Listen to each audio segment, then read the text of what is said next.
Hello दोस्तों, तो आप सभी के बीच एक और वीडियो लेकर आया हूँ। मैथ क्लास 10th का फर्स्ट चैप्टर जो शुरुआत से आज बेसिक स्टार्ट कर रहे हैं। सबसे पहले कि उसके बारे में जान रहे हैं कि संख्या जो फर्स्ट चैप्टर की संख्या, फर्स्ट चैप्टर का नाम है नंबर संख्या। उस संख्या के बारे में पहले सबसे पहले उसके बारे में डिटेल्स जानेंगे, उसके बाद चैप्टर को स्टार्ट करेंगे। उसके लिए सबसे पहले हम संख्या को पढ़ेंगे। संख्या जो संख्या होता है, जो गिनती की संख्या, जो उसी को संख्या बोलते हैं। संख्या दो प्रकार का होता है, एक वास्तविक संख्या, एक काल्पनिक संख्या। वास्तविक संख्या को रियल नंबर बोलते हैं। जैसे देखिए उदाहरण में समझते हैं, जो जैसे कि वास्तविक संख्या की 2, 4, 2, 1/2, चाहे पाई, सब क्या वास्तविक संख्या होते हैं। संख्या काल्पनिक संख्या होती है जो रूट के अंदर माइनस से ऋणात्मक के रूप में हो, उसे हम लोग काल्पनिक संख्या बोलते हैं।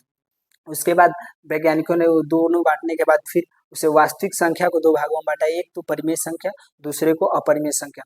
परिमेय संख्या तो आप सभी जानते ही होंगे, जिसके रूप में p/q के रूप में लिखा जाए, या जो परिमेय संख्या जो p/q के रूप में लिखा जाए, जिसका मान रूट के अंदर हो बाहर निकल सके, वो परिमेय संख्या होता है। दूसरे बाद उसके बाद होता है जो अपरिमेय संख्या।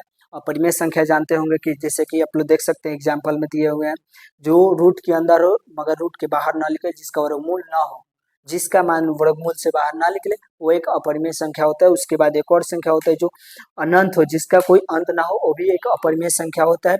उसके बावजूद एक और संख्या होता है जो कि पाई का मान 22/7, ये होता है, एक परिमेय संख्या होता है। वही पाई एक अपरिमेय संख्या होता है। इसके बाद वैज्ञानिकों ने ये दो बांटने के बाद फिर परिमेय संख्या को दो भागों में बांटा। परिमेय संख्या को दो भागों में बांटा, जैसे कि परिमेय संख्या को दो भागों में बांटा, देख सकते हैं। परिमेय संख्या को दो भागों में बांटा, एक को पूर्णांक संख्या, दूसरा भिन्न संख्या। भिन्न संख्या, पूर्णांक संख्या को इंग्लिश में हम लोग इंटीजर बोलते हैं, भिन्न संख्या को फ्रैक्शन बोलते हैं। पूर्णांक संख्या होता है जो ऋणात्मक हो, जो संख्या के रूप में माना जाए, जैसे -5, -7, -9, चाहे 7, 8, 9, ये सब क्या होता है, एक पूर्णांक संख्या होता है। पूर्णांक संख्या।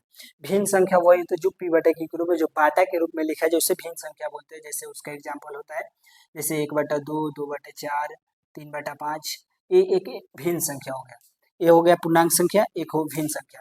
परिमेय संख्या कितने भागों में, दो भागों में, एक पूर्णांक संख्या, दूसरा के भिन्न संख्या। भिन्न संख्या के जैसे कि 5, 7, 8, -5, -6, ये सब क्या होता है, एक पूर्णांक संख्या होता है। भिन्न संख्या जो बाटा के रूप में लिखा जाए, उसे एक भिन्न संख्या बोलते हैं। जैसे कि 1/2, 2/4, 3/5, ये क्या होता है, एक भिन्न संख्या होता है। उसके बाद वैज्ञानिकों ने फिर इसके बाद भी एक और तोड़ा, जैसे कि पूर्णांक संख्या को दो भागों में बांटा, पूर्णांक संख्या को दो भागों में बांटा, एक को धनात्मक, दूसरे को ऋणात्मक।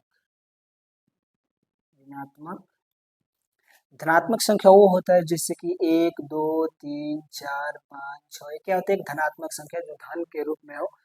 वही ऋणात्मक संख्या होता है -के 2, -3, -4, जो कार्य के रूप में लिखा जाए, वो एक ऋणात्मक संख्या हो जाता है। और जो केवल 1, 2, 3, 4, 5 कोई उसके आगे चिन्ह ना हो, वो एक धनात्मक संख्या होता है।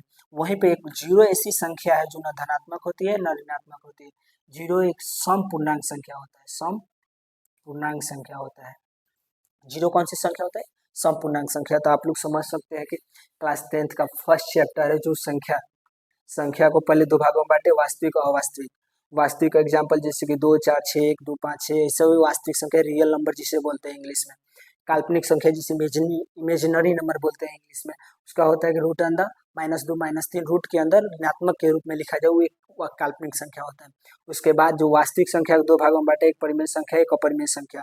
परिमेय संख्या जिसे कि p/q के रूप में लिखा जाए, जिसका मान वर्गमूल के रूप में हो मगर वर्गमूल से बाहर निकल सके, वो एक परिमेय संख्या होता है। वहीं पे एक अपरिमेय संख्या हो जो रूट के अंदर हो, और जो रूट के अंदर हो और रूट से बाहर हो, इसका वर्गमूल ना निकल सके। जैसे कि होता है ना, रूट के 2, रूट के 3, रूट के 5, रूट के 8, ये सब क्या हो जाएगा, ये एक अपरिमेय संख्या, क्योंकि रूट से बाहर नहीं निकल पाएगा। वहीं पे रूट के अंदर 9 है जो ये परिमेय संख्या हो जाए, क्योंकि ये रूट से बाहर निकल जाएगा। उसके बाद वैज्ञानिकों ने परिमेय संख्या और अपरिमेय संख्या को फिर परिमेय संख्या को दो भागों में बांटे, जैसे कि एक पूर्णांक संख्या जिसे इंटीजर बोलते हैं, उसके बाद भिन्न संख्या जिसे इंग्लिश में फ्रैक्शन बोलते हैं। पूर्णांक संख्या जैसे कि होता है 5, 7, 9, 8, 7, 5, 6, 7, -6, सब क्या होता है, पूर्णांक संख्या होता है। वहीं पे भिन्न संख्या एक संख्या है जो बटे के रूप में लिखा जाए उसे भिन्न संख्या बोलते हैं। जैसे कि 1/2, 4/2, 3/5 क्या होता है, एक भिन्न संख्या होता है, भिन्न संख्या। उसके बाद वैज्ञानिकों ने दोनों तोड़ने के बाद फिर पूर्णांक संख्या को दो भागों में बांटा। जैसे कि एक धनात्मक, एक ऋणात्मक। धनात्मक का मतलब जो कोई कर्जा ना हो, ऋणात्मक का मतलब कर्जे के रूप में हो, माइनस के रूप में चिन्हित किया जाए, उसे पूर्णांक संख्या में धनात्मक। वहीं पे जीरो एक ऐसी संख्या है जो सम पूर्णांक संख्या होती है। जीरो न धनात्मक होती है न ऋणात्मक होती है। आई होप कि वीडियो आप लोगों को समझ में आया होगा। क्लास 10th का फर्स्ट चैप्टर इंट्रोडक्शन था केवल। ये अगला वीडियो कल आपको मिलेगा। अगर वीडियो पसंद आया हो तो वीडियो को लाइक जरूर कीजिएगा, चैनल को सब्सक्राइब जरूर कीजिए।